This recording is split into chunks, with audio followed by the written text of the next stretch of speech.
My daughter-in-law is a con artist. I have never met a woman as rotten as she is, and never seen anyone as foolish as my son. Together, they turned my life into a disaster. And trust me, I'm not afraid to tell the world about it. Please subscribe, like, and share this video to support me. And don't forget to comment below. Tell me where you're watching from. I promise my story will not disappoint you. It was past midnight when I woke up to the rattling noise coming from the study room. My heart pounded as I recognized the sound of the safe being forced open. I sat up slowly, the chill of the night pressing against my skin. When I stepped into the hallway, I saw her, Lucy Ford, my daughter-in-law, standing in front of my safe with a baseball bat in her hand. The faint light from the table lamp cast sharp shadows on her face, cold and expressionless.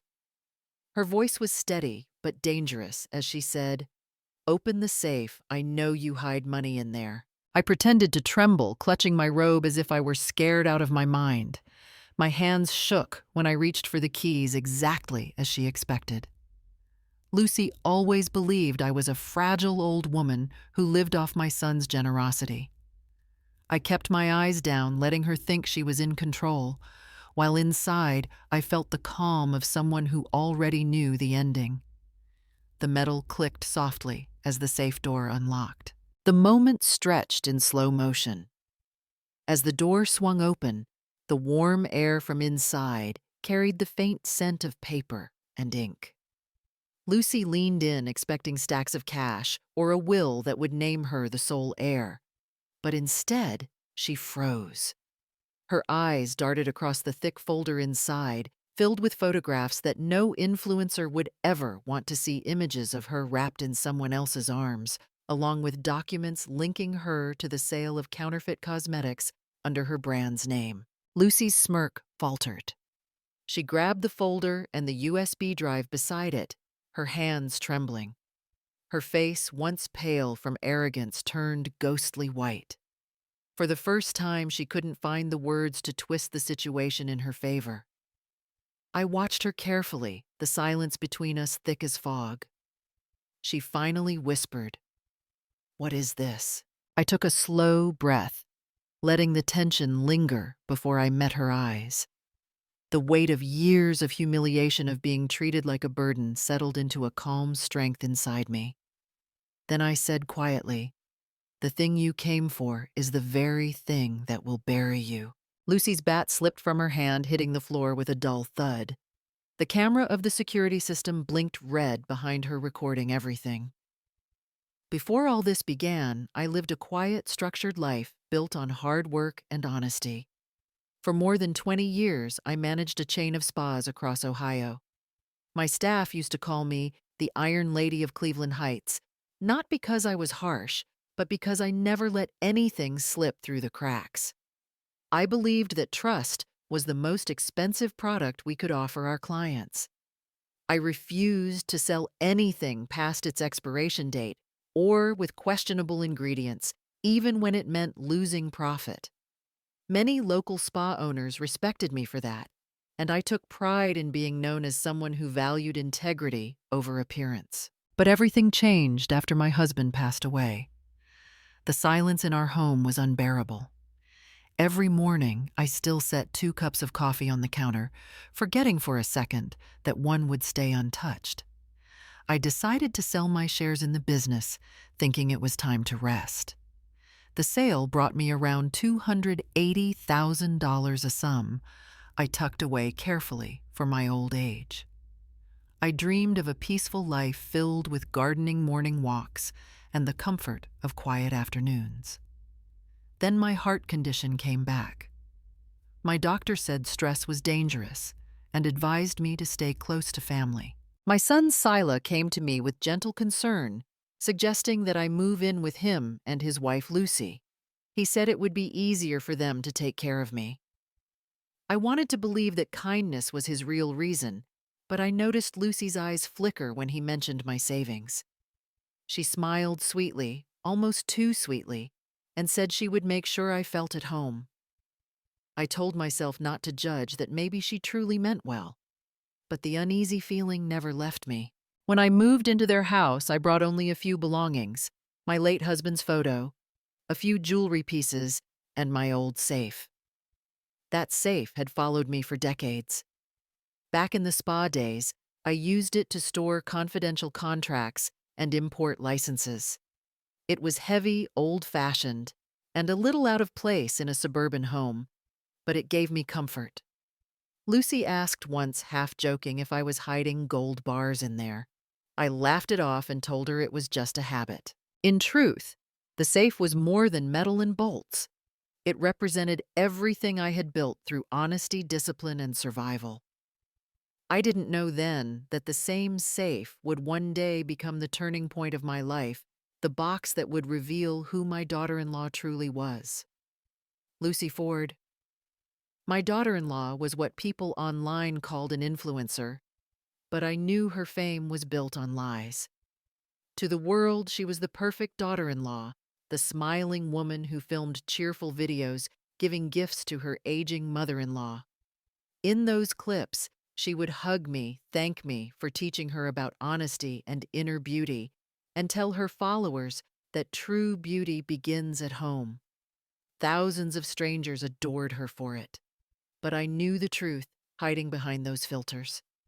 Every time she handed me a box wrapped in pastel paper, I could smell the sharp chemical scent of expired lotion. Before she married my son, Lucy had worked as a salesperson for an online cosmetics brand. She learned how to flatter, how to sell dreams instead of products. After the wedding, she rebranded herself into Lucy Glow, a woman who balanced business, marriage, and kindness. She told everyone that I was her inspiration. The irony was almost cruel. Off camera, she treated me like a prop. She would open the camera, smile, and say, "My mother-in-law inspires me to believe in real beauty." Then she would smear a cream on my hand, the same one she could not sell because it was past date or mixed from leftover stock. I once noticed a jar she gave me had a faint mark beneath the new sticker. When I peeled it back slightly, I saw another brand name hidden underneath. She was relabeling them, violating the FDA Cosmetic Labeling Act, a detail that would one day matter more than she ever imagined. I confronted her gently, asking why the ingredients looked different. She laughed it off, saying I was too old to understand how marketing worked. I stayed silent, but that night I wrote everything down in my notebook, every date and product name. At first, I thought Lucy was simply careless, a young woman too obsessed with fame to notice her mistakes. But the more I observed, the clearer it became that she was calculating. She used my name and face to appear relatable to older women online, saying she was grateful for her humble, honest mother-in-law. Meanwhile, she cut costs by selling cheap, unsafe creams and hid the profits through fake advertising contracts. She used kindness as a costume and deceit as her foundation. I used to believe she just didn't understand me. Now I realized she understood perfectly, she just didn't care. My son Sila had always been the quiet, logical one. As a child, he loved fixing old radios with his father and could spend hours solving puzzles without saying a word. That patience turned him into a brilliant software engineer.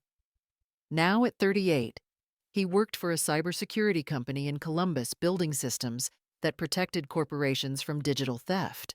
Ironically, he could detect any trace of online fraud, but never saw the one happening right inside his own home. Every month, his generous salary went straight into a joint bank account, one that Lucy had insisted on creating after their wedding. She said it would make life easier, that couples should share everything. What Sila didn't realize was that Lucy had listed herself as the primary account holder, giving her the legal right to move or spend money as she pleased. I tried to warn him once, but he brushed it off with that familiar smile. Mom, Lucy handles all that better than I do. I'm hopeless with numbers. Lucy had a way of making guilt sound like love. Whenever Sila tried to talk about finances, she would sigh and say, "You work so hard already, honey. Let me take care of the boring parts. You deserve to rest." Then she'd kiss him on the cheek, and his defenses would melt like sugar in warm tea. I could see him sinking deeper into her illusion of comfort, unaware that he was handing her not just money, but power. At first, I wanted to believe she truly meant well, but the signs were too clear. She began buying luxury handbags and posting them as sponsored gifts, while Sela still thought they were free samples from brands. Whenever I mentioned it, his tone hardened. "Mom, don't start again. Lucy just wants to help." He never used to speak to me that way. Each word cut deeper than the last. One evening, I watched from the kitchen window as Lucy handed him a folder to sign. He didn't even read it. She smiled, patted his arm, and called him the most trusting man she'd ever met. My heart ached. The boy who once double-checked every detail of his science projects now signed away his earnings without question. I began to realize I hadn't lost my son to distance or time, but to a woman who knew exactly how to control him. After my last heart checkup, the doctor told me to start drinking a special nutritional milk designed for cardiac patients. He wrote down the brand name, explained the formula, and said it would help keep my energy stable. I gave the note to Lucy and trusted she would buy it as instructed. She nodded sweetly, saying she knew exactly where to get it cheaper. A week later, she came home carrying a plain white box labeled with a discount sticker saying it was a promotional batch from her supplier. I didn't think much of it until I noticed the color of the milk looked thinner than usual, almost watery. When I asked, she smiled and said she had diluted it to make it easier to digest. Lucy started controlling my meals after that. She said it was for my health, to manage my weight and prevent cholesterol, but each portion became smaller. Breakfast turned into half a bowl of oatmeal. Lunch was a few slices of fruit and low-fat soup. Sometimes I would feel dizzy, my hands trembling, but when I mentioned it, she said gently, "You have to be disciplined if you want to live longer, Mom." Her tone was always sweet, her words coated with fake concern, but her eyes never softened. One afternoon, while cleaning the pantry, I noticed a list taped to one of the shelves.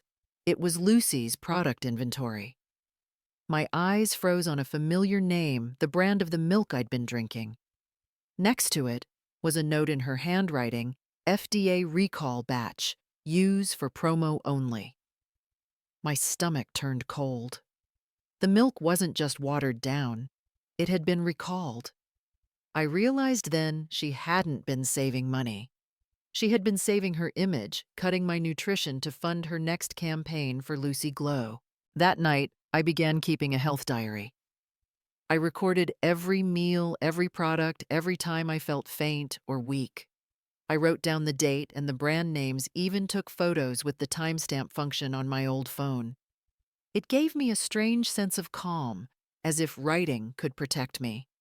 I knew something was terribly wrong, but I needed proof, not anger. Lucy continued her show of affection in front of Sila, feeding me with a spoon whenever he was home, acting like the perfect daughter-in-law. He never saw how my hands shook afterward or how she poured my milk from unmarked bottles. I learned to stay quiet and watch.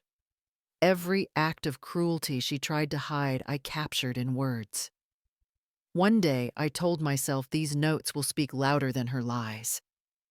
It was a Thursday evening when my younger sister Helen called. Her voice trembled with hesitation, the kind of tone that meant she had seen something she wished she hadn't. She lived in Lakewood, not far from downtown Cleveland, and that night, she'd gone out to dinner with friends at the Marble Room, one of those elegant restaurants where reservations required a platinum membership. Between glasses of wine and soft jazz, she caught sight of someone familiar sitting 2 tables away, Lucy. Helen said she almost didn't recognize her at first. Lucy wore a black silk dress, her hair styled differently, her laughter lighter, freer. Across from her sat a man in a navy suit, handsome in that expensive way men in business often are. They were leaning close, talking in low voices, sharing a bottle of wine. Helen's instinct told her it wasn't a business meeting. So she did something she'd never done before. She raised her phone discreetly and took a photo. An hour later, that photo arrived on my phone.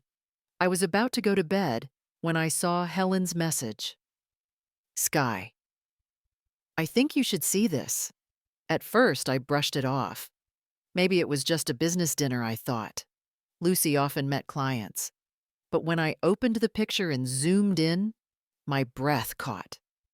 On the man's wrist was a diamond bracelet, the same one Lucy had flaunted online last Christmas, claiming it was a gift from my son. Helen texted again, saying the man was Grant Watson, the CEO of a major cosmetics corporation. I knew that name. He had been under investigation for laundering money through fake advertising contracts, the same kind Lucy had been signing recently. My chest tightened, not from anger, but from a sudden, chilling clarity. I didn't reply to Helen right away. I simply stared at the screen until the photo blurred in my vision. Then, without a word, I set the phone down and opened my notebook. That night, I wrote the first line of what would become my private investigation, January 14th. Lucy spotted at the Marble Room with Grant Watson. Evidence photo received. I didn't scream or confront anyone. I knew instinctively that rage would destroy the element of surprise. Instead, I began collecting. Every receipt, every message, every small inconsistency. I kept copies of her product shipments, her social media posts, her invoices. Piece by piece, I started building a file. For the first time in months, I felt not powerless, but prepared. I knew that night marked the end of my silence and the beginning of my awakening. I didn't confront Lucy right away. The night Helen sent me that photo, I barely slept. But by morning, my thoughts were no longer clouded by anger. They were sharpened by purpose. I needed proof, not emotion. Helen mentioned an old friend of hers, Vincent Cruz, a former economic crimes investigator who had retired from the police force and now ran a private detective agency in Ohio. He specialized in white-collar crime cases built on fraud, forged contracts, and financial deceit. It sounded exactly like what I needed. We arranged to meet at a small cafe across from the county courthouse. The place was quiet, smelling faintly of roasted beans and rain-soaked pavement. Vincent arrived right on time. He was in his early 70s, broad-shouldered, his gray hair neatly combed back. His handshake was firm, his eyes calm and observant, the kind of man who listened more than he spoke. I told him everything from the fake skincare products to the missing money, and finally, the photo of Lucy with Grant Watson. My voice didn't tremble. When I finished, Vincent leaned back, studied me for a moment, then nodded. "You don't want revenge," he said. "You want the truth documented." I met his gaze and replied quietly, "I don't need you to do anything dramatic. I just need the truth." We signed a legal investigation agreement that complied fully with the Ohio Revised Code governing private investigator licensing. Vincent explained that by staying within the law, every photograph recording and report he collected could be admissible in court without being challenged. I insisted on confidentiality. No one, not even my son, could know. Before he left, I handed him an old photo of Lucy and Sila, taken during their engagement party. "So you'll recognize her easily," I said. He tucked it carefully into his notebook. I could tell he was the kind of man who didn't lose details. Then I gave him one last instruction. "Don't let her know," I said firmly. "I want to see the real face of the woman who tells the world she loves her mother-in-law." Vincent nodded slowly. "Understood," he said. "You'll get what you're looking for." As he walked away, a strange calm settled over me. I didn't feel like a victim anymore. For the first time in years, I was taking control. I had no weapon, no allies, only patience law and truth. But I knew that was enough. The same calm I once used to run a business would now help me uncover the truth behind Lucy's perfect smile. 2 weeks later, Vincent called and asked to meet at the same cafe near the courthouse. His tone was calm, but heavier than before, the kind that carried the weight of bad news wrapped in confirmation. When he arrived, he placed a brown envelope on the table between us and said simply, "You should see this somewhere private." Inside were photographs, dozens of them. Lucy was in every frame, dressed elegantly, sitting across from Grant Watson at the Westin Cleveland downtown. In some photos, 2 other men joined them both, wearing business suits, one holding a briefcase, the other passing a stack of documents across the table. Lucy's expression was confident, even proud, as she flipped through what looked like product contracts and invoices. In one picture, she posed with a silver case of sample cosmetics, her diamond bracelet gleaming under the hotel lights. It was the same bracelet I once saw on her wrist when she boasted online about a gift from her husband. Vincent then handed me a small digital recorder. "Listen to this," he said quietly. The recording crackled for a moment before Lucy's voice filled the air, clear and composed. "If I use my personal brand to sell the clearance stock, you pay me my percentage in cash. No one will ever trace it." Her tone was steady, almost businesslike, as if she were discussing something as ordinary as a shipment of lotion, not laundering money. I felt my stomach twist, not from surprise, but from the validation of every suspicion I had buried inside. Vincent explained what he had found. The company Lucy Glow LLC was receiving large cash transfers from several shell corporations tied to Grant Watson's cosmetic network companies that had been under FBI investigation 2 years ago. The money moved in small frequent deposits, just enough to stay below federal reporting thresholds. It was sophisticated, but not flawless. He looked at me carefully before continuing. "I have a contact attorney, Vincent Cruz. Same name, no relation to me. He can help you file a suspicious activity report with the authorities. It's the legal way to proceed. Once filed, it creates a record with FinCEN. You'll be protected." I took a deep breath and nodded slowly. "Do it," I said, "but not yet. Keep everything confidential. I need to make sure. When this breaks, it breaks completely." Vincent studied me for a moment, then smiled faintly. "You remind me of the old days, Mrs. Brooks. Calm before the storm." He was right. I wasn't angry anymore. I was ready. The next morning, I drove to Best Buy with my cardigan buttoned up tight against the cold. I must have looked like any other older woman buying something for her grandkids, but my heart was steady with purpose. I bought a small portable printer and a pack of heavy acid-free paper, the kind that lasts for years. When I got home, I set everything up on the dining table and began printing the files Vincent had sent me. Page by page, I watched the truth come out of that little machine black ink, forming words that could tear apart the perfect life Lucy had built. It took hours. I printed bank statements, wire transfer logs, contracts, and email transcripts, all showing the ties between Lucy Glow LLC and the shell companies Vincent had uncovered. I labeled each section carefully, my handwriting small but firm. There was something deeply satisfying about doing it myself. The soft hum of the printer became a kind of comfort, a reminder that even at 68, I was far from helpless. Older women like me don't fade, we adapt. When everything was printed, I organized the documents into 3 folders. The first I sealed and sent to Helen with instructions to hide it somewhere safe and tell no one, not even her husband. The second I placed inside my safe together with my spa ownership certificate, my will, and my savings book. The third copy I kept digitally on a small red USB drive.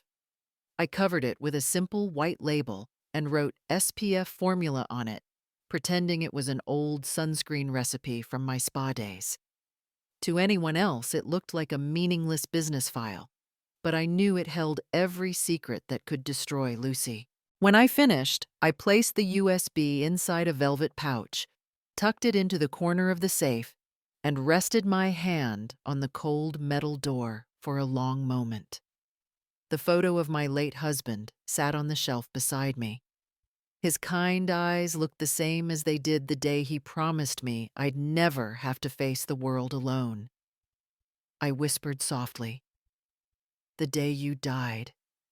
I thought I became weaker, but now I see I was just learning how to fight back." Then I closed the safe, turned the lock, and stood still. For the first time in years, I felt something powerful stir inside me. Not anger, not fear, but strength. Quiet, deliberate strength. The kind that grows only after everything else has been taken from you. Lucy was back to playing her favorite role, the devoted daughter-in-law. One sunny afternoon, she set up her camera in the living room, adjusted the lighting, and placed a fancy box of face cream on the coffee table.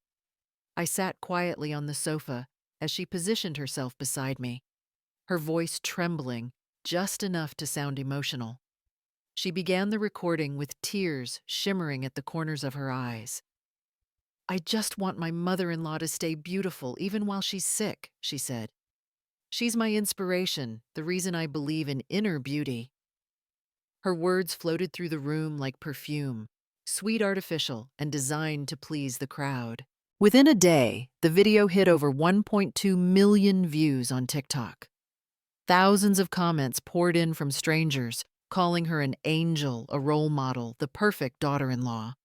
They sent heart emojis, prayers, and compliments, saying how lucky I was to have such a caring young woman in my life. I read some of them and almost laughed. None of them knew the cream she was applying on my hand was expired. None of them saw the hollowness behind her tears. I remained silent throughout the shoot, my face calm, my hands folded neatly on my lap.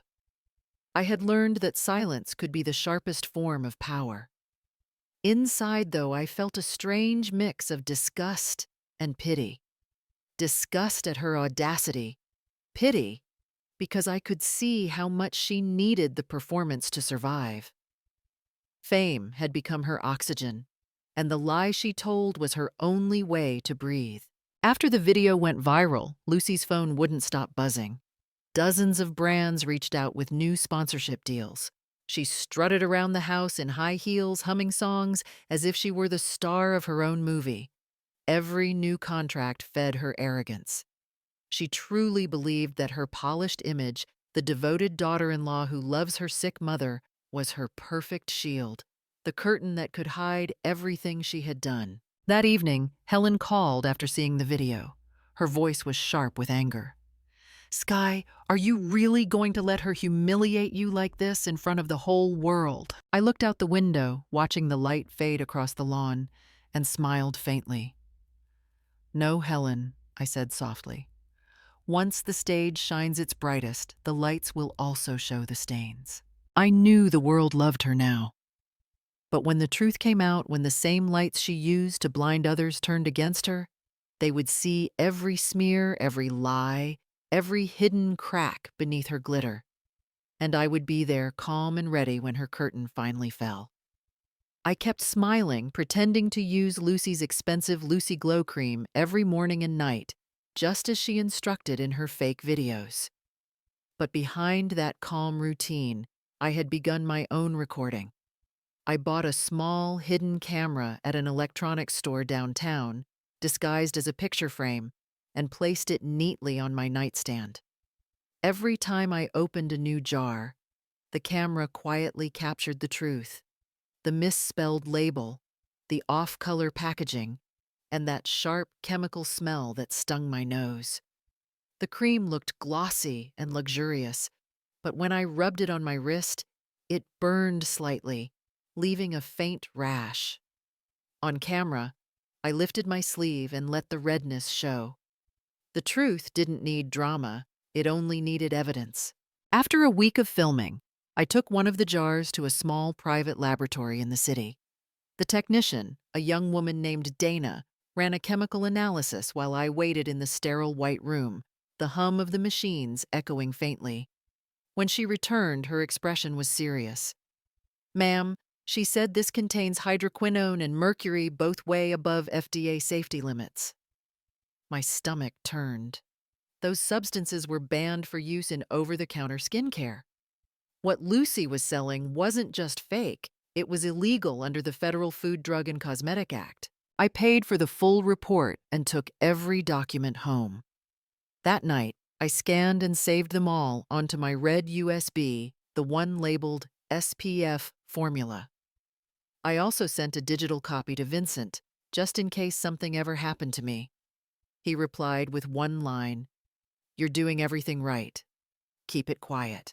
A few days later, while recording another video in my room, something unexpected happened. I heard a delivery notification ping on Lucy's phone in the hallway. She wasn't home, so curiosity pulled me toward the stack of boxes near the entryway. One of them caught my eye, a brown shipping box with a printed label that read "Sample to Hong Kong." My pulse quickened. I recognized the sender's code, the same shell company Vincent had mentioned in his report. I recorded the box carefully on my hidden camera, zooming in on the customs tag. The realization hit me like cold water. This wasn't just domestic fraud anymore. She was moving products and likely money across borders. I shut off the camera, exhaled slowly, and whispered to myself, "You just gave yourself away, Lucy." Then I smiled, calm, deliberate, and went back to applying the cream for the camera, knowing every second was another piece of her undoing. It was late afternoon when I stepped into the bank, the bell above the door giving a small, polite chime that felt louder than usual. I had an appointment to renew my passbook savings and to ask about setting up a trust account that would list my sister Helen as co-trustee, a sensible legal step to protect what little stability I had left. The banker was kind and efficient, explaining the paperwork in plain terms, while I listened and nodded signing forms and asking the small, careful questions that come from a life of running a business and keeping records. I felt oddly calm, purposeful, in a way I had not felt since my husband was alive.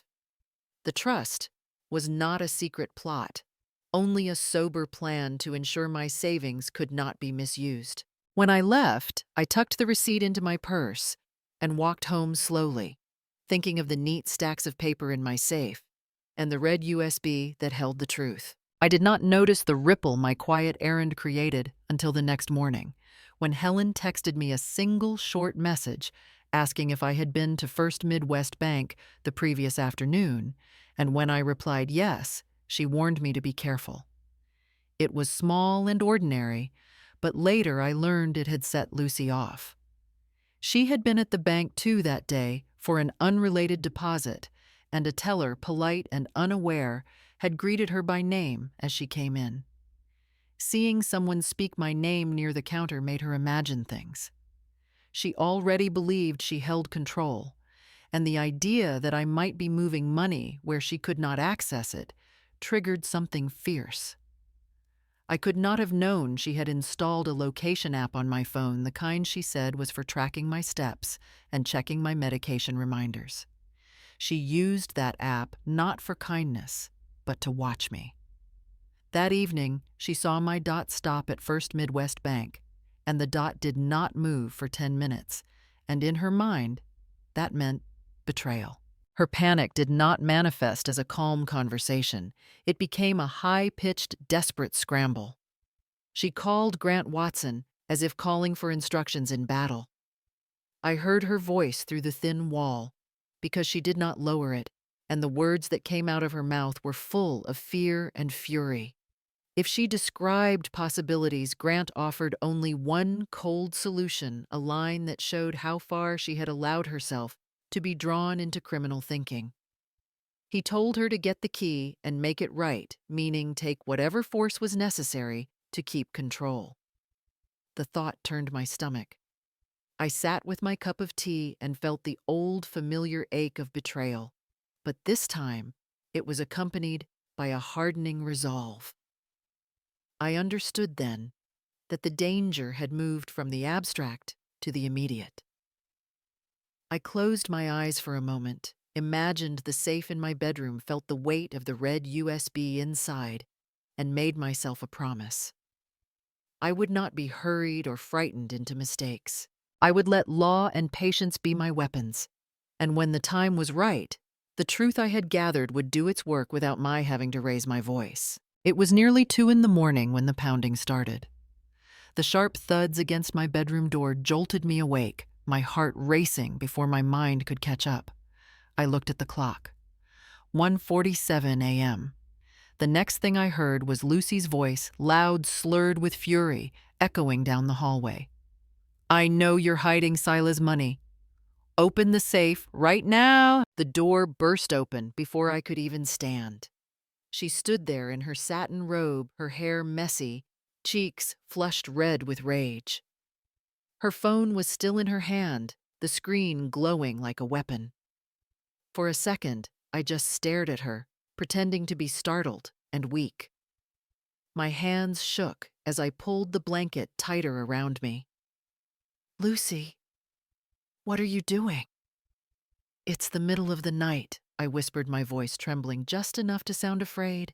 I wanted her to believe she had all the power. Her eyes were wild. "Don't play innocent with me. I saw the alert from the bank. You think I don't know? You're transferring money to your sister to hide it from taxes, aren't you?" She stepped closer, pointing her finger at me like an accusation in court. When I didn't answer, she grabbed my wrist hard enough to hurt and yanked me out of bed. I stumbled after her, still barefoot, the wooden floor cold against my feet. She dragged me into the living room, her grip never loosening. The light from the hallway lamp threw her shadow long and jagged across the wall. "If you don't open that safe," she hissed, "I'll tell Sila everything. I'll tell him you've been stealing from him for years." The calm part of my brain registered every word, every gesture, her threats, her force, her hand gripping an elderly woman's arm. I knew what this was: coercion, elder abuse, both crimes under U.S. law. But I kept my face pale and frightened because right now, fear was my best disguise. My heart pounded, but my voice came out soft and pleading. "Please, Lucy, let's talk about this in the morning. You're upset." Now she screamed. Her voice cracked through the room, sharp as glass. Slowly, I shuffled toward the safe in the corner, pretending to hesitate. I could feel her breathing down my neck as I turned the dial with shaky hands. Inside my camera, hidden in the picture frame, was recording everything, her shouting her threats, the way she dragged me like a criminal. When the safe clicked open, I looked up at her briefly and whispered, "Is this what you really want, Lucy?" She didn't answer. The red light on the hidden camera blinked silently in the dark. I bent down, pretending my hands were trembling so badly that I could hardly turn the dial of the safe. My breath came out shallow and uneven, just enough for Lucy to think I was frightened. But inside, I was counting. 1, 2, 3. Then my fingertips brushed against the corner of the picture frame sitting on the cabinet beside the safe. A tiny click sounded soft enough to be mistaken for the sound of metal shifting. That was it. The hidden camera Vincent had installed was now recording, uploading everything directly to encrypted cloud storage, a system he called HIPAA compliant, meaning the footage would be secure, admissible, and untampered with. The lens, no bigger than a button, faced the living room perfectly, capturing Lucy's every move. She didn't notice. Her anger made her blind. She stood over me like a guard, pacing back and forth, muttering under her breath. I could feel the heat of her glare burning into my neck. I reached into the drawer under the cabinet, pretending to look for the safe key. My fingers brushed against the old cell phone hidden there. Without looking down, I slid the side button twice. The phone vibrated once, signaling that the audio recording had begun. Every word from this moment forward would be stored, every threat, every accusation. Under U.S. law, that recording alone could qualify as evidence of domestic intimidation and coercion. "Stop acting!" Lucy snapped, her voice sharp as broken glass. I know you've been keeping my husband's money from me. Open it. Now." The way she said my husband's money made something in me twist. Her tone was icy, mechanical, not a single note of affection left. That voice would later echo in a courtroom played before a silent audience, each word proof of her cruelty. I took a deep breath, forcing my shoulders to rise and fall like a woman crushed by fear. But I wasn't afraid. I was steady. I lifted my head slowly and looked up at her. Her face was inches from mine eyes, wild hands clenched into fists. For a heartbeat, the room felt utterly still, except for the faint hum of the hidden camera. "All right," I said softly, my voice breaking just enough to sound fragile. "Let's see what it is you really want." Her mouth twitched, confusion flickering across her face. Maybe she thought I was surrendering. Maybe she didn't realize she had just given me everything I needed. The camera blinked quietly, the audio recorder caught every syllable, and I stayed perfectly calm, the calm of someone who already knew the ending. The safe door creaked open slowly, its hinges releasing a sound that sliced through the silence of the living room. Lucy leaned forward, expecting the glitter of cash or the thick envelope of hidden bonds. But what she saw inside stopped her breath. Neatly stacked in the small gray vault were files, contracts stamped with her name, photographs of her and Grant Watson, sitting together at the Westin Cleveland downtown, and a red USB drive labeled in Schuyler's clean handwriting, FDA and tax evidence. Her face drained of color. She reached out with trembling fingers and flipped through the top document. Each page carried her digital signature, electronic timestamps, and payment receipts, linking her directly to the illegal shipments and fake invoices. The logo of Lucy Glow, LLC, was printed clearly in the corner of every page. One photo even showed her holding the same silver suitcase from the hotel, her diamond bracelet gleaming under the light. For a moment, the only sound in the room was her breathing, short, shallow, uneven. Behind her, I spoke softly, my voice almost calm. "You think I'm stupid?" I said each word deliberate.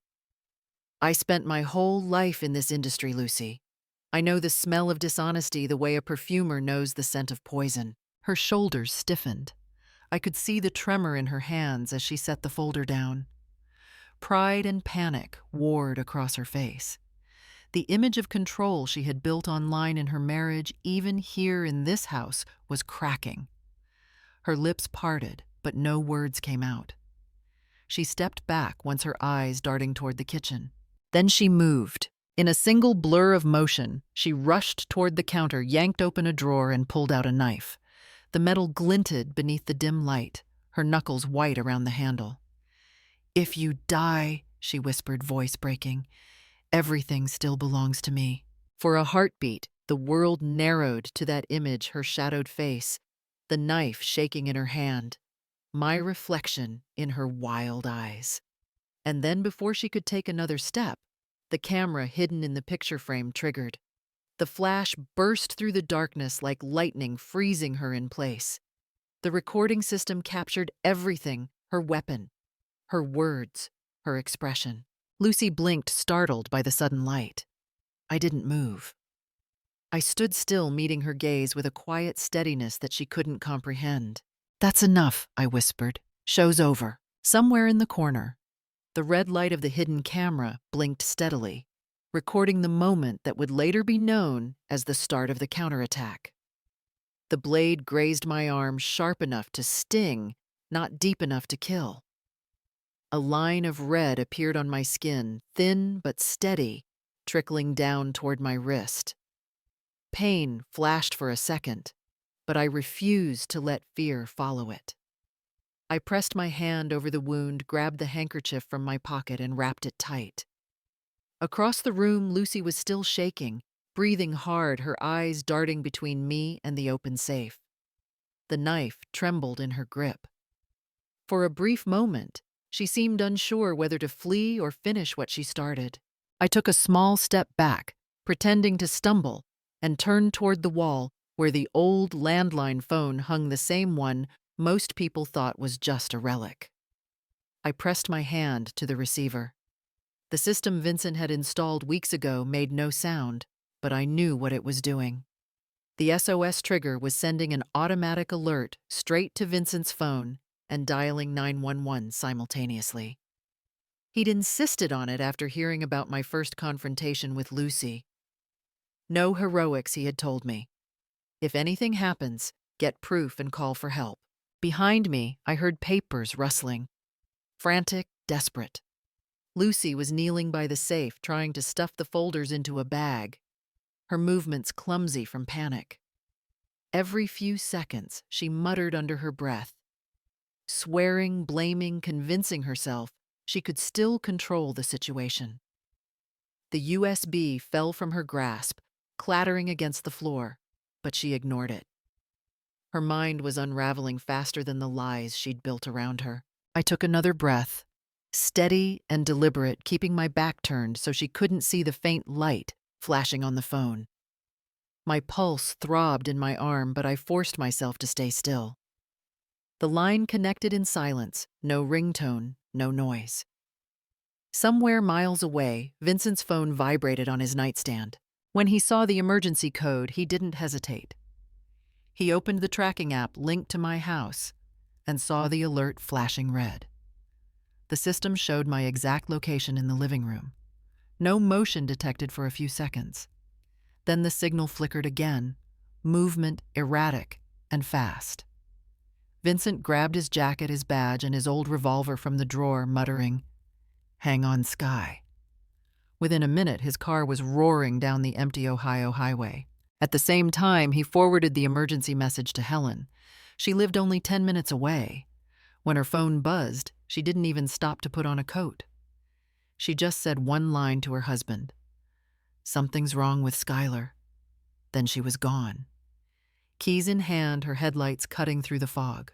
In my living room, I tightened the cloth around my arm and turned slowly to face Lucy again. She was still on the floor, surrounded by evidence she couldn't erase.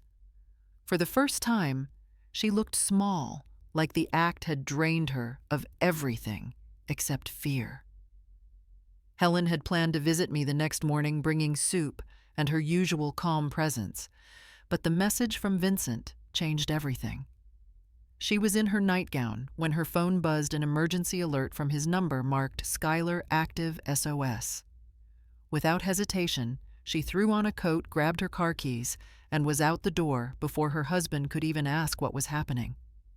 The night was cold and quiet, the Ohio air thick with mist. She dialed my number as she drove, one hand gripping the wheel tightly. The line connected for a moment, and all she could hear was the sound of heavy breathing, uneven, strained, before it cut off. That silence terrified her more than any scream could. When Helen turned onto my street, the sight froze her.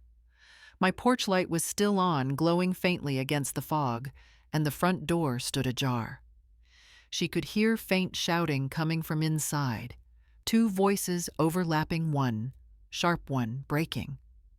Her instincts took over. She slammed the car door, ran up the walkway, and pushed the door wide open. The smell of iron and perfume hit her at once, blood and expensive cream mixed into one awful scent. "Sky," she called out, but what she saw made her heart drop. I was slumped near the wall, pressing a cloth against my arm, my face pale but steady. Across the room, Lucy was crouched by the open safe, shoving folders and envelopes into her designer handbag. The camera, hidden in the picture frame, blinked silently from the corner, recording every frantic move she made. "Lucy! What on earth are you doing?" Helen shouted, her voice trembling between disbelief and fury. Lucy spun around, eyes wild, breath quick and shallow. "She's crazy," she stammered, pointing at me. "She attacked me first. I was defending myself." Her voice cracked mid-sentence, and her hands were shaking so badly that the papers she held slipped to the floor. Helen didn't answer. She rushed toward me, pulled me gently to my feet, and moved me behind her like a shield. Then she slammed the door shut and locked it, her body positioned squarely between Lucy and us. Stay back. She warned, her tone steady, now the protective instinct in her taking over completely. She picked up her phone and dialed 911 again. Yes, this is an emergency, she said quickly. There's been an assault, the victim is bleeding, and the suspect is still on site. While she spoke, Lucy backed toward the table, eyes darting to the red USB lying near the edge of the safe. Her fingers reached for it, trembling. But before she could grab it, Helen's voice cut through the air like a whip. Don't even think about it. Lucy froze. The camera caught it all.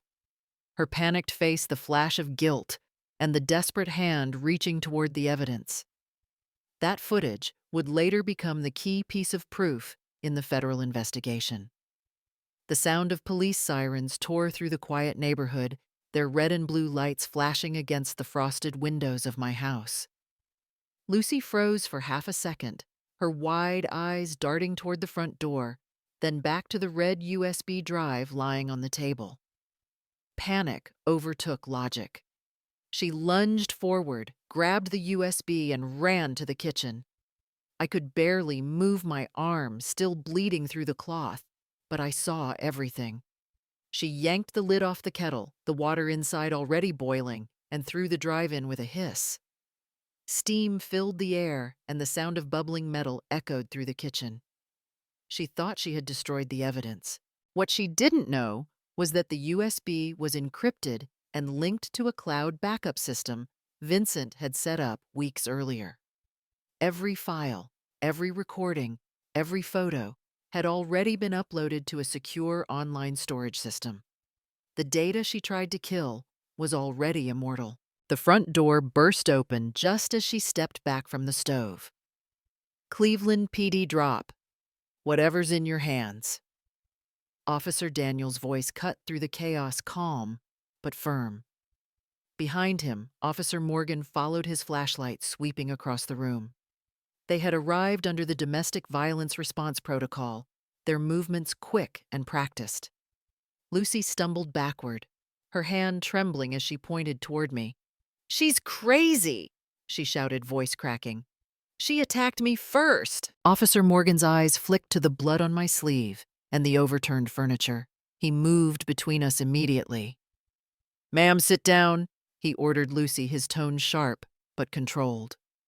She hesitated, still trying to maintain her performance, but Daniel stepped forward and took the knife from her hand before she could speak again. I was breathing hard, my chest tight, but I managed to raise my hand and point to the table. She took the evidence from my safe," I whispered. Daniels glanced at the table where wet papers and a half-melted USB floated in the kettle. He nodded to Morgan, who began photographing the scene, the wound on my arm, the open safe, the broken glass. Every detail was documented under the Elder Justice Act, ensuring the proper handling of evidence in cases involving senior victims of domestic abuse. They separated us into different rooms to take statements. I could hear Lucy's voice faintly from the kitchen, still pretending innocence. "It was a misunderstanding," she said. "It's all family property." She got upset for no reason. Then the sound of heavy footsteps came from outside. Vincent arrived, his jacket still damp from the rain. Without a word, he opened his laptop, connected it to his phone, and pressed play. The video from the hidden camera filled the room, Lucy shouting, threatening, holding the knife, dragging me toward the safe. The color drained from her face as her lies died in her throat. Officer Daniels looked at her quietly for a moment, then said, "Ma'am, you have the right to remain silent." The flashing lights outside reflected off the window, and for the first time that night, I felt the air shift from fear to justice. Vincent arrived at the police station just before dawn, the night's rain still clinging to his coat. He carried a black leather briefcase, the kind prosecutors used in courtrooms, and placed it gently on the metal desk in front of Officer Morgan. Inside was everything, months of evidence organized with the precision of someone who had built a case before. When he opened the folder, each item was labeled neatly audio recordings, wire transfer contracts linked to shell companies, photographs of Lucy with Grant Watson at the Westin, and a chemical analysis report from the FDA-certified lab. At the very top lay a USB drive labeled Lucy Ford, Financial Crimes and Abuse Evidence. Vincent spoke calmly, his voice steady but firm. "Officer, this woman," he said, pointing at Lucy's booking sheet, "is already under investigation by the Financial Crimes Division. Mrs. Brooks is not a suspect. She's the victim of financial exploitation and domestic intimidation." He slid a set of printed bank statements across the table, highlighting the money trail that connected Lucy Glow LLC to several fake distributors overseas. "You'll find the same corporate IDs that appeared in the FBI's database from last year's counterfeit cosmetics investigation," he added. Morgan and Daniels exchanged a glance. The officers had seen fraud cases before, but never one wrapped inside a domestic abuse scene. Then Vincent handed over Skylar's videos. On the screen, the footage began, Skylar sitting quietly at the dining table drinking a cup of milk that Lucy had handed her. The timestamp and audio were clear. Within minutes, Skylar coughed, her hands shaking, as Lucy's voice echoed faintly in the background. "It's just the cheaper brand, Mom. Don't be dramatic." Then came another clip, Skylar applying a cream labeled Lucy Glow Renewal on her arm, followed by visible redness spreading across her skin. The lab report next to it detailed mercury and hydroquinone levels well beyond the FDA limit. Morgan leaned forward, his expression tightening as he watched. "This isn't just abuse," he murmured, glancing up at Vincent. "This is systematic fraud across state lines." Vincent nodded. "Exactly. She used family exploitation as cover for her business crimes.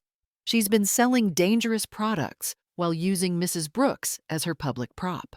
Within an hour, the Cleveland PD connected with the FBI's local field office. Vincent transferred all digital evidence to their encrypted system, signing off each chain of custody form meticulously. The FBI agents on the call agreed to open a preliminary federal case file titled Elder Financial Exploitation and Product Fraud, Lucy Ford Investigation. By sunrise, the case had shifted from a domestic violence report to an active financial crime investigation. And for the first time in months, Skylar's suffering wasn't just recorded, it was recognized by the law. That night, I wasn't at the police station, but my story was. Vincent and Helen stayed there until dawn, working under the harsh fluorescent light, surrounded by stacks of papers that carried pieces of my life. From my hospital bed, I could almost picture them. Vincent typing steadily, Helen cross-checking dates and signatures, both determined to make sure every file, every timestamp, every word would hold up under the federal rules of evidence. They weren't just organizing evidence. They were restoring my dignity piece by piece. Vincent called me briefly around midnight, his voice calm but tired. "Sky, the red USB matches everything on the cloud. It's all valid. You did it right." Hearing that, I closed my eyes. For months, I'd been told I was weak, forgetful, paranoid, but now my quiet notes, my hidden recordings, my steady patience were building a case stronger than any scream could. From what Helen later told me, they opened every file, videos, documents, and that damning photo of Lucy sliding an envelope full of cash across the hotel table to Grant Watson. The camera had caught everything, her bracelet, her laugh, the greed shining in her eyes. The metadata confirmed it all. The date, the location, the company name, Lucy Glow LLC. I could almost hear Helen's voice when she saw it. "She can't talk her way out of this now." Vincent told the officers Mrs. Brooks isn't a suspect. She's the victim of financial exploitation and emotional abuse. That sentence stayed with me. For the first time, someone had said it out loud. Not a burden, not a fragile old woman. A victim, but one who fought back. By 4 a.m., the police had finalized the preliminary report. Officer Morgan read it aloud. Suspect, Lucy Ford. Charges pending: money laundering, financial fraud, elder abuse. Hearing my abuser's name followed by those words gave me a strange sense of stillness, not triumph, just relief. The truth was no longer mine alone to carry. At sunrise, a warrant was issued for Lucy's home and her company offices. The FBI Financial Crimes Division joined the case. The system that so often ignored women like me was finally listening. Meanwhile, I lay in my hospital bed, my arm bandaged, my body sore, but my mind clear. I kept a notebook beside me, writing down every moment I could remember from that night: the sound of her voice, the flash of the camera, the feeling of the knife grazing my skin. The nurse offered me pain medication, but I shook my head. I didn't need it. I had already survived the worst pain there was. As the first light crept through the window blinds, I whispered to myself, "When people think you're weak, that's when you're strongest." And for the first time in years, I believed it completely. 2 months after that terrible night, I found myself walking into the U.S. District Court for the Northern District of Ohio. The marble floors gleamed under the courthouse lights, the air heavy with the weight of justice. Reporters crowded the steps outside, shouting Lucy's name as cameras flashed. Lucy Ford, social media entrepreneur, accused of fraud and elder abuse. The headlines had already turned her into a national spectacle, a fallen influencer, a polished face, now linked to crime and cruelty. But for me, it wasn't about revenge anymore. It was about truth. The courtroom was full. On one side sat Lucy and her attorney, both dressed in shades of white, as if purity could be staged. Across from her were federal prosecutors from the FBI Financial Crimes Division and the FDA's Office of Criminal Investigations. Rows of thick binders sat on their table, filled with evidence bank records, counterfeit product invoices, and my own videos showing what she had done. Grant Watson's name was listed as a co-defendant, charged with orchestrating an international money laundering ring disguised as a cosmetic supply chain. When my name was called, I took a deep breath and rose from my seat. My knees felt weak, but my resolve was unshakable. Vincent walked beside me until I reached the witness stand. Before I swore the oath, I glanced briefly toward Helen sitting in the audience. She smiled, calm, proud, steady, the way she used to look at me when we were young and brave. The prosecutor asked the first question, gently. "Mrs. Brooks, can you tell the court why you agreed to testify today?" I adjusted the microphone, the cool metal steadying my voice. "Because silence," I said slowly, "is the slowest kind of death." The room went still. I spent months pretending not to notice, afraid to speak, afraid to lose what little family I had left. But fear doesn't protect you. It feeds the people who hurt you. I pointed toward the exhibits on the screen. My videos, my notes, the milk, the fake cream. This isn't just about money or products. It's about dignity, about how easily women like me are made invisible until we bleed. Lucy looked down, her jaw tight. Her lawyer whispered something, but she didn't respond. The press cameras outside kept clicking, capturing every flicker of her expression. As I stepped down from the stand, Vincent leaned close and said softly, "You did it, Skye." I shook my head. "No," I whispered. "We did." For the first time in years, I didn't feel like the frail old woman Lucy used to mock.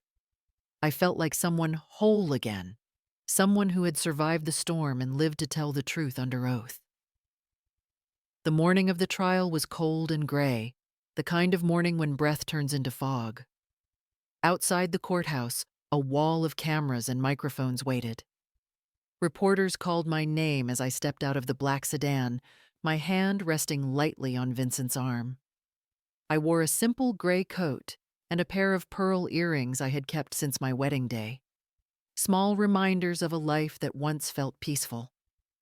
My hair, silver and neatly pinned, caught the pale light of the Ohio winter.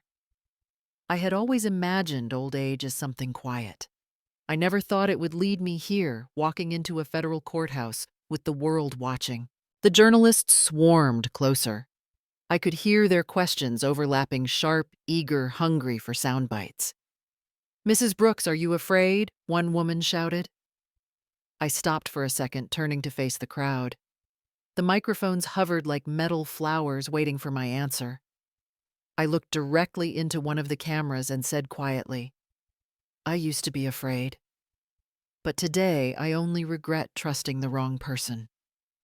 My voice didn't tremble. I saw the reporters fall silent for a moment, some lowering their eyes, as if the sentence had landed heavier than they expected. Vincent walked beside me, briefcase in hand, his expression focused but calm. He had stayed up most of the night reviewing our materials, copies of every piece of evidence that had carried me to this day: the video of Lucy attacking me, the invoices linking her to Grant Watson's laundering scheme, and the toxicology reports from the FDA confirming the creams she sold were contaminated. I could feel the weight of those papers, even without holding them, a lifetime of betrayal, finally bound and organized, ready to speak for itself. Inside the courtroom, the air was colder than outside. The walls were white, the seal of the United States hanging behind the judge's bench. I sat in the first row across from Lucy. She avoided my eyes. Her face looked thinner than before, painted with the same kind of care she once reserved for her online videos. But the cameras couldn't save her here. I slowly removed my gloves, placing them on my lap. The faint scar on my wrist caught the light, a thin reminder of that night when she grabbed me and the knife slipped. I didn't hide it. I wanted it seen. I wanted every woman watching, every mother, every grandmother to know that pain can leave a mark without destroying you. Vincent leaned down and whispered, "You ready?" I nodded, my gaze steady on the courtroom doors. "More than ever," I said. And as the judge entered and everyone rose, I felt something shift deep inside me, not fear, not anger, but quiet strength, the kind that only comes from surviving. When the defense attorney took the floor, the air in the courtroom shifted. The man's tone was smooth, practiced, the kind of voice meant to soften guilt. He spoke of pressure, of business competition, of how Lucy had been manipulated by Grant Watson. As he painted her as a victim of circumstance, Lucy lowered her head, dabbing the corner of her eyes with a tissue. The cameras zoomed in. Her makeup was lighter that day, her voice quivering as she spoke. "Everything I did," she said between sobs, "was just to protect my brand, to protect my family. Grant threatened me. I didn't have a choice." Her words echoed through the courtroom, and for a moment, a few reporters seemed to waver their pens, hesitating above their notepads. I watched her from my seat, studying her face, the same face that had smiled so easily in her videos while handing me poisoned milk and expired cream. She was performing again, this time for a jury instead of a camera. The prosecutor stood, his movements crisp and deliberate. "Your Honor," he said, "we'd like to present an additional piece of evidence." The clerk handed him a printed email, the FBI header visible at the top. This message was recovered from the defendant's correspondence with co-conspirator Grant Watson. He cleared his throat and read aloud, "If the old woman doesn't sign, I'll take care of it for you." Gasps rippled through the courtroom. One juror put a hand to her mouth. A reporter's camera flashed. Lucy's face went white. For a second, she looked as though she might faint, her act slipping out of control. Her lawyer tried to object, but the judge raised a hand. "Enough," he said firmly. "We will have order." The room fell silent, except for the hum of the overhead lights. The judge adjusted his glasses, eyes locked on Lucy. His voice was calm, but every word landed like a blow. "You weren't forced," he said. "You chose this. You chose to make money through deceit, and you did it to the woman who took you in and called you family." I felt my hands tighten around my lap, my breath steady. I had waited months to hear the truth spoken aloud by someone in power. Not just my truth, but the truth. Lucy tried to cover her face, but the cameras caught everything. Her tears no longer looked tragic. They looked hollow, like the final remnants of a mask cracking open. The judge's gavel struck once, sharp and echoing. "Court will recess," he declared. As people began to rise, I stayed seated for a moment longer, watching Lucy's reflection in the glass divider. She had always lived for the image of perfection. Now that image was shattered, recorded and broadcast for the world to see. When they called my name, I stood. My legs ached from the long hours of sitting, but my voice was steady as I walked toward the witness stand. I had rehearsed this moment 100 times in my mind. Not the words, but the strength. The courtroom fell silent. Even the journalists stopped typing when I placed my hand on the Bible and swore to tell the truth. Across the aisle, Lucy sat rigid, her eyes darting between me and the floor. I didn't need to raise my voice. The quiet did it for me. I looked straight at her, the woman who once smiled sweetly over dinner while poisoning my milk. The woman who called herself my daughter-in-law. "You sold beauty," I said clearly, my voice echoing against the wooden walls. "But what you spread was deceit." The room froze. For a full 10 seconds, not a single person moved. Reporters lowered their pens. Cameras clicked softly, capturing the moment. I saw one journalist wipe her eyes. The next morning, I would learn that the Washington Post had printed my words in bold letters. "You sold beauty, but what you spread was deceit." I didn't cry. I did not tremble. I simply continued my testimony, unfolding like a long-held breath, finally released. I told them about the watered-down milk, the expired creams, the nights she locked the refrigerator, and told me I was too heavy to eat late. I showed the video clips, the hidden footage from my bedroom camera, and the timestamps from my phone. I handed over FDA-certified lab results, proving the products she gave me contained mercury and hydroquinone beyond safe limits. Evidence didn't lie even when people did. Lucy's attorney tried to interrupt, objecting to irrelevant emotional context, but the judge overruled him. "Let her speak," he said quietly. So I did. I told the truth calmly, fully, without malice, because the truth doesn't need anger to make it powerful. When I finished, the prosecutor rose. He turned to the jury, his tone firm but compassionate. "Ladies and gentlemen," he said, "the victim here is not just Mrs. Brooks. It's every American woman who believed in the image Lucy Ford sold, an image of honesty, health, and beauty, while she profited from deceit." I felt my throat tighten, but not from pain, from release.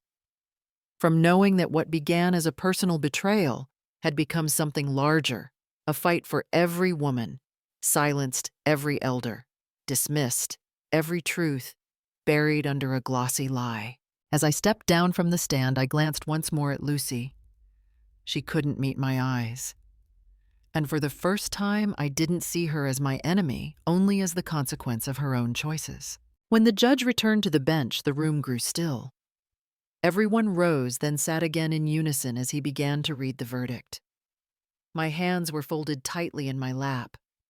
Across the aisle, I could see Lucy, pale, unmoving, her lawyer whispering something she no longer heard. But my eyes drifted instead to the back row where my son sat. Sela, my only child. His face was gray under the courtroom lights, his hands clasped so tightly that his knuckles turned white. When the judge said the words "guilty of fraud, adultery, and elder abuse," Sila's shoulders trembled. He lowered his head and whispered, barely audible, "Mom, you were right. I didn't see it." That whisper cut through me deeper than anything else that day. I wanted to reach out to him, to remind him that love sometimes makes us blind, that guilt could destroy him only if he let it. But I stayed still. This was his moment to wake up, as mine had been months ago. The judge continued, voice steady, carrying authority that filled every corner of the room. Defendant Lucy Ford is hereby sentenced to 10 years in federal prison, prohibited from engaging in any commercial or online sales for 20 years, and ordered to return all illicit profits to the Elder Protection Fund. Each sentence sounded final, like a door closing on years of deceit. As the bailiffs approached, Lucy finally moved. She turned her head, eyes glistening with tears that seemed too late. Her lips parted, and in a small, broken voice, she said, "I just wanted to be loved." I met her gaze one last time. "People who truly love," I said quietly, "don't hurt others to feel it." For the first time since I'd met her, she had no reply. She just looked away, her shoulders trembling, as the officers took her by the arms. Cameras flashed as she was led out. Outside the courthouse, reporters shouted headlines before the ink even dried. Lucy Ford, from Million View KOL to federal felon. The story spread across every network, every news site, a cautionary tale dressed in glitter and guilt. But the world didn't end there. A few weeks later, I received a letter from the Ohio Department of Aging. They asked me to be the spokesperson for a new campaign, Stand for the Silent, Protecting the Elderly from Exploitation. I hesitated at first, unsure if I had the strength. But then I thought of all the women watching that trial, the ones who stayed quiet because they were afraid no one would believe them. I owed it to them and to myself. As I stood outside the courthouse steps that day, the wind tugged at my gray hair. Sela came to stand beside me, eyes red but softer now. He didn't say much, he just took my hand. And for the first time in a long time, I felt peace. The news broke the next morning. Every major outlet carried the same headline, from influencer to inmate: the fall of Lucy Ford. Her brand, Pure Lush by Lucy, was taken down within hours.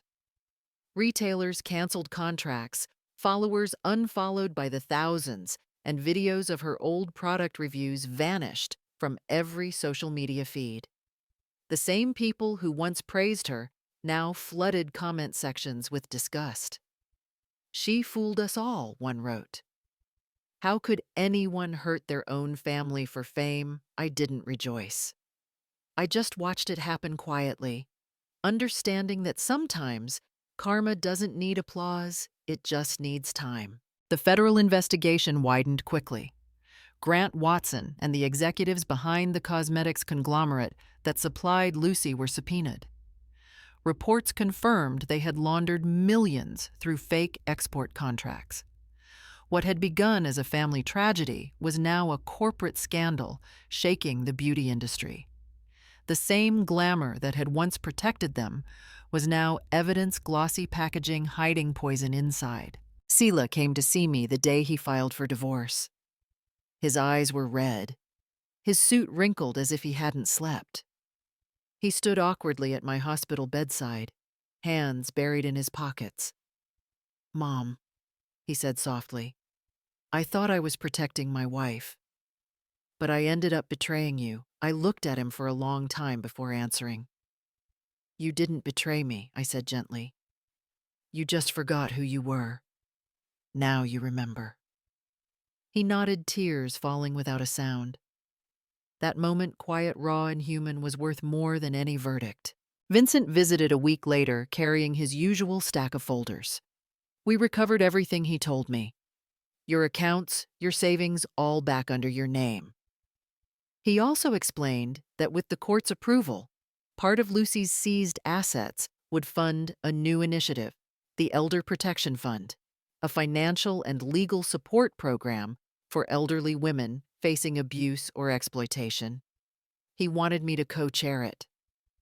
I hesitated, then smiled. "Yes," I said.